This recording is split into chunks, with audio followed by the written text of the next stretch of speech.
Hello friends, welcome to Kannamadi IAS and KAS YouTube channel. ನೋಡಿ, ನಾನು ನಿನ್ನೆ PDO ಪರೀಕ್ಷೆ ಹೇಗೆ ಎದುರಿಸಬೇಕು ಅಂತ ಹೇಳ್ಬಿಟ್ಟು ಸ್ಟ್ರಾಟಜಿ ಮೇಲೆ ಒಂದು ವಿಡಿಯೋನ ಮಾಡಿಬಿಟ್ಟಿದ್ದೆ. ಅದನ್ನು ಬಹಳಷ್ಟು ಜನ ನೋಡಿದಿರ, ಯೂಸ್ಫುಲ್ ಆಗಿದೆ ಸರ್ ಅಂತ ಹೇಳಿದಿರ. ಅಲ್ಲಿ ಇನ್ನೂ ಕೆಲವೊಬ್ಬರದು ಕ್ವಶನ್ಸ್ಗಳಿದ್ದಾವೆ.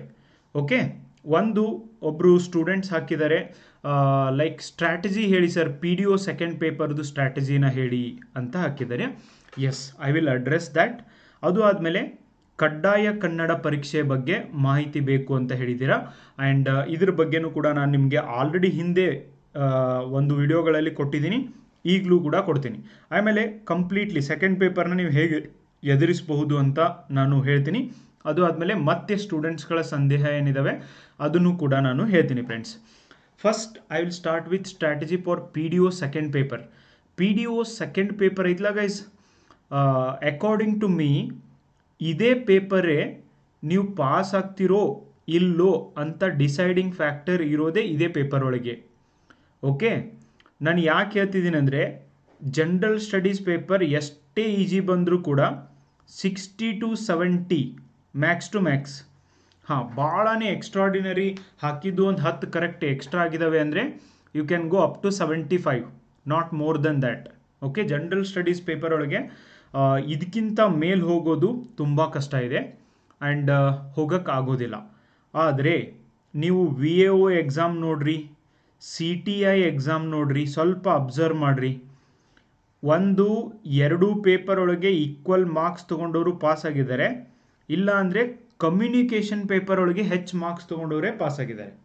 ನಾಟ್ ಲೈಕ್ ಜನರಲ್ ಸ್ಟಡೀಸ್ ಒಳಗೆ ಹೆಚ್ಚು ತೊಗೊಂಡು ಕಮ್ಯುನಿಕೇಷನ್ದಾಗ ತೊಗೊಂಡು ಕಮ್ಮಿ ತೊಗೊಂಡು ಪಾಸ್ ಆಗಿದ್ದಾರೆ ಅಂತ very rarely you can find.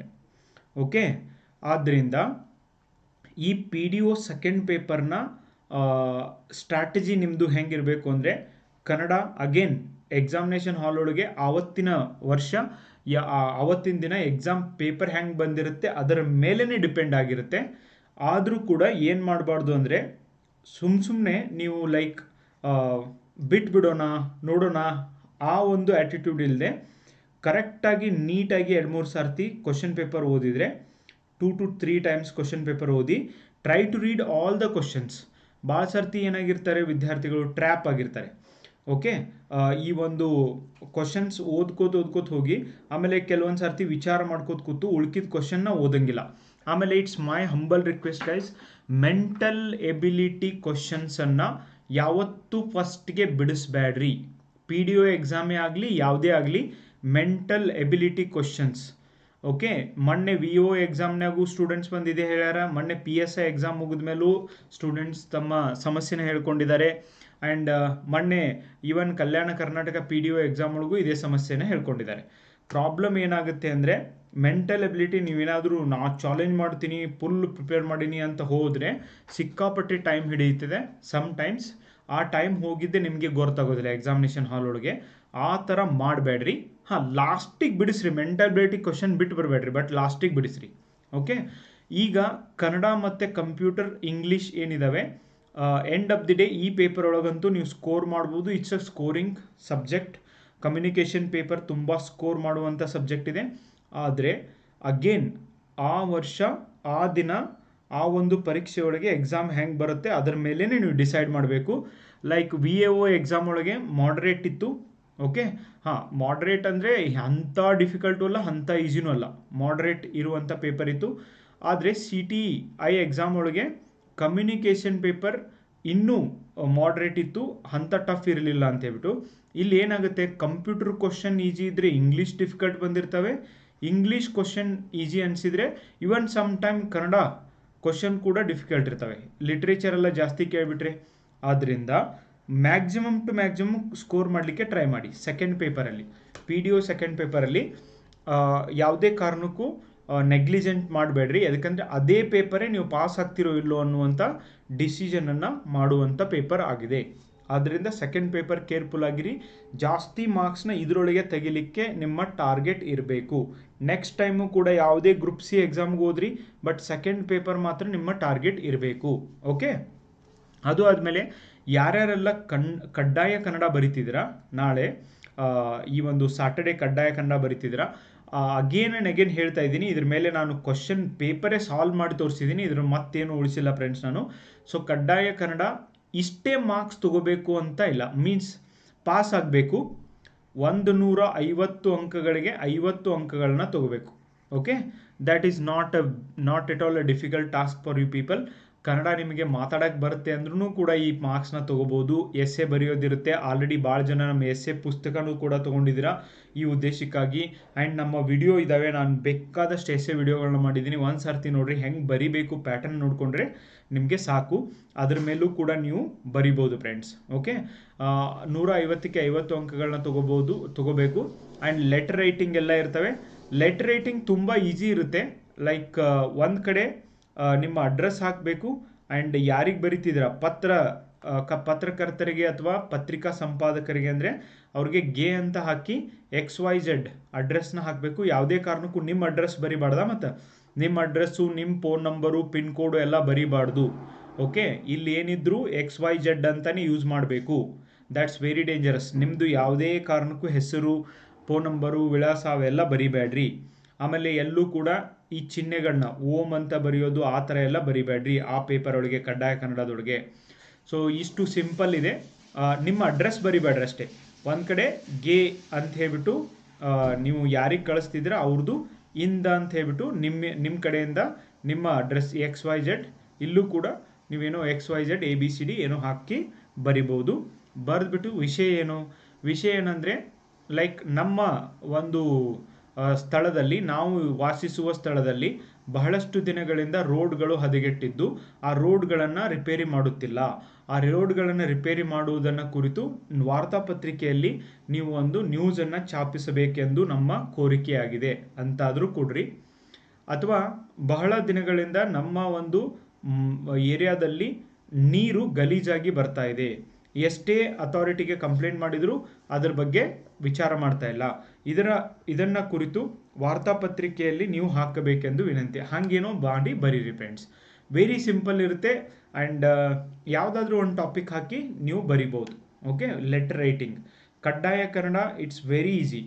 ಆಮೇಲೆ ಇನ್ನೊಂದು ಹೇಳಬೇಕಾಗಿದೆ ನಾನು, ಈ ಒಂದು GK ಪೇಪರ್ ಮತ್ತು communication paper, first paper second paper ಒಳಗೈತ್ಲ, ನೀವು ಎರಡೂ ಪೇಪರ್ ಸೇರಿ 70 ಅಂಕಗಳನ್ನು ತಗೋಬೇಕು ಫ್ರೆಂಡ್ಸ್.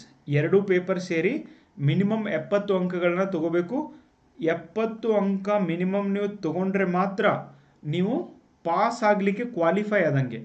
70ಕ್ಕಿಂತ ಕಡಿಮೆ ಅಂಕಗಳನ್ನೇನಾದರೂ ತೊಗೊಂಡ್ರೆ ನೀವು ಫೇಲ್ ಆದಂಗೆ, ನಿಮ್ಮದು ಪಾಸ್ ಅಂತ ಕನ್ಸಿಡರ್ ಮಾಡೋದಿಲ್ಲ. You are getting the point.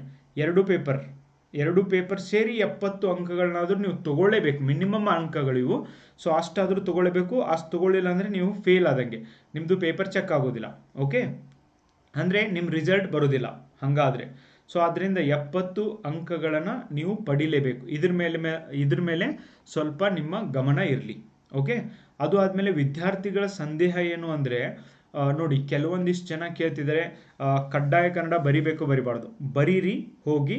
ಕೆಲವೊಂದಿಷ್ಟು ಜನ ಕೇಳಿದರು, ಒಬ್ರು ಯಾರೋ ವಿದ್ಯಾರ್ಥಿ ಹಾಕಿದ್ರು, ನಂದು ಕಡ್ಡಾಯ ಕನ್ನಡ ಬರೆದಿಲ್ಲ, ಆದರೆ ಇದ್ರೊಳಗೆ ಬಂದೇ ಇಲ್ಲ ಅಂತ, ಹಾಲ್ ಟಿಕೆಟ್ ಒಳಗೆ ಕಡ್ಡಾಯ ಕನ್ನಡದ ಬಗ್ಗೆ ಬಂದೇ ಇಲ್ಲ ಅಂತ ಬರೆದಿದ್ದಾರೆ. ಅದು ಆದಮೇಲೆ ಅವರು ಏನು ಹೇಳಿದ್ದಾರೆ, ಕಡ್ಡಾಯ ಕನ್ನಡ ಯಾಕೆ ಬಂದಿಲ್ಲ ಅಂದರೆ, ಸರ್ ನಾನು ಸೈಬರ್ ಸೆಂಟರ್ ಒಳಗೆ ಅಪ್ಲಿಕೇಶನ್ ಹಾಕಿದ್ದೀನಿ, ಅವನು ಎಸ್ ಅಂತ ಹಾಕಿರಬೇಕು, ಕಡ್ಡಾಯ ಕನ್ನಡ ಪಾಸ್ ಆಗಿದ್ದಾರೆ ಅಂದರೆ ಎಸ್ ಅಂತ ಹಾಕಿರಬೇಕು, ಅದಕ್ಕೆ ಬಂದಿಲ್ಲ, ನಾನು ಮಿಸ್ಟೇಕ್ ಆಯಿತು ಅಂತ ಹೇಳ್ತಾ ಇದ್ರು. ಹೀಗೆ ಮುಂದೆ ಎಕ್ಸಾಮ್ ಬರೆಯೋರು ಯಾರೂ ಕೂಡ ಮಿಸ್ಟೇಕ್ ಮಾಡಬಾರ್ದು. ಓಕೆ, ಅದಕ್ಕೆ ನಿಮಗೆ ಅವ್ರ ಸ್ಟೋರಿನ ಇಲ್ಲಿ ಶೇರ್ ಮಾಡ್ತಾ ಇದ್ದೀನಿ ಫ್ರೆಂಡ್ಸ್. ಓಕೆ, ಈಗಿನಿಂದನೇ ಇವ್ರನ್ನೆಲ್ಲ ಮೆಟಿಕ್ಯುಲಸ್ ಆಗಿ ನೋಡ್ಕೊರಿ. ನಿಮ್ಮ ಅಪ್ಲಿಕೇಶನ್ ನೀವೇ ಹಾಕಿರಿ. ಆ ಸೈಬರ್ ಸೆಂಟರ್ಗೆ ಯಾಕೆ ಹೋಗಬೇಕು, ಅವ್ರನ್ನ ನಂಬಲಿಕ್ಕೆ? ಅದಕ್ಕೆ ನಿಮ್ಮದು ಡಿಗ್ರಿ ಮುಗ್ದಿದೆ ಅಲ್ವಾ, ಆ್ಯಂಡ್ ಈವನ್ PUC ಮುಗ್ದಿದೆ ಅಲ್ವಾ, you should learn to put application. ಅದರೊಳಗೆ ಏನಿದೆ ಅಂತ ಓಕೆ, ನೀವು ಕಲ್ಕೊಳ್ಳಿ. And this is what strategy I want to suggest you. ಕಡ್ಡಾಯ ಕನ್ನಡ ತುಂಬ ಸಿಂಪಲ್ ಆಗಿರುತ್ತೆ, ನೀವು ಆರಾಮಾಗಿ ಹೋಗಿ ಬರೆದು ಬರ್ರಿ, 100% ನೀವು ಪಾಸ್ ಆಗ್ತೀರಿ. ಸೆಕೆಂಡ್ ಪೇಪರ್ಗೆ ಇಂಪಾರ್ಟೆನ್ಸ್ನ ಕೊಡ್ರಿ. ಜಾಸ್ತಿ ಕ್ವಶನ್ಸ್ನ ನೀವು ಇಲ್ಲೇ ಅಟೆಂಪ್ಟ್ ಮಾಡಬೇಕು. ನಾನು ಜಾಸ್ತಿ ಕ್ವಶನ್ಸ್ ಅಟೆಂಪ್ಟ್ ಮಾಡೀನಿ ಅಂಥೇಳಿ ಎಲ್ಲ ಅಟೆಂಪ್ಟ್ ಮಾಡಿ ಬರೋಂಗಿಲ್ಲ. ನಿಮ್ಗೆ ಏನೂ ಗೊತ್ತಿರಲಿಲ್ಲ ಅಂದರೆ ಅದ್ರ ಬಗ್ಗೆ ಆ ಕ್ವಶನ್ಸ್ನ ಅಟೆಂಪ್ಟ್ ಮಾಡಬೇಡ್ರಿ. ಆದರೆ PDO second paper very very important, communication Kannada English, ಅಲ್ಲಿ ನಿಮಗೆ ಜಾಸ್ತಿ ಅಂಕ ಬಂದರೆ ನೀವು ಪಾಸ್ ಆಗಲಿಕ್ಕೆ 100% ಚಾನ್ಸಸ್ ಇರುತ್ತೆ. ಜನರಲ್ ಸ್ಟಡೀಸಲ್ಲಿ ಆನ್ ಆನ್ ಎವರೇಜ್ ಓದ್ದವರೆಲ್ಲರೂ 60, 65, 60, 65, 70 ಅದರೊಳಗೆ ಇರ್ತಾರೆ. ಬಟ್ ಅದನ್ನು ಬಿಟ್ಟು ಜಾಸ್ತಿ ಸ್ಕೋರ್ ಮಾಡಿದ್ದಾರೆ ಅಂದರೆ ಅದು ಸೆಕೆಂಡ್ ಪೇಪರ್ ಒಳಗೆ. Communication paper is most scorable paper ಆಗಿರುತ್ತೆ. ಆದ್ದರಿಂದ ಇದಕ್ಕೆ ನೀವು ಮಹತ್ವವನ್ನು ಕೊಡೋದನ್ನು ಮರಿಬೇಡಿ friends. Okay, second paper strategy ಅಂದರೆ ನೀಟಾಗಿ ಕ್ವಶನ್ ಪೇಪರ್ಸ್ನ ಓದಿ, ಕಂಪ್ಲೀಟಾಗಿ ಕ್ವಶನ್ ಪೇಪರ್ನ ಓದಿ, ಮ್ಯಾಕ್ಸಿಮಮ್ ಟು ಮ್ಯಾಕ್ಸಿಮಮ್ ಕ್ವಶನ್ಸ್ ನಿಮ್ಗೆ ಗೊತ್ತಿದ್ದೀವೆಲ್ಲ ಅಟೆಂಪ್ಟ್ ಮಾಡಿ ಬರೋಕ್ಕೆ ಟ್ರೈ ಮಾಡಿ. ನೆಗೆಟಿವ್ ಮಾರ್ಕಿಂಗ್ ಇರೋದ್ರಿಂದ ಸುಮ್ಮನೆ ಏನೇನೋ ಅಟೆಂಪ್ಟ್ ಮಾಡೋಂಗಿಲ್ಲ.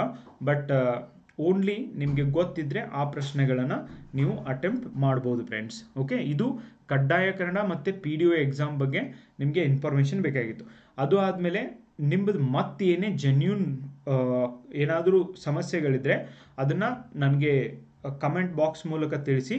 Definitely I will make video on that also. Okay, ಅದ್ರ ಮೇಲೂ ಕೂಡ ನಾನು ವಿಡಿಯೋ ಮಾಡ್ತೀನಿ. ತಿಳಿಸಿ, ಹಾಗೇನಾದರೂ ಮತ್ತೆ ತೊಂದರೆ ಇದ್ದರೆ ತಿಳಿಸಿ. ಬಾಯ್.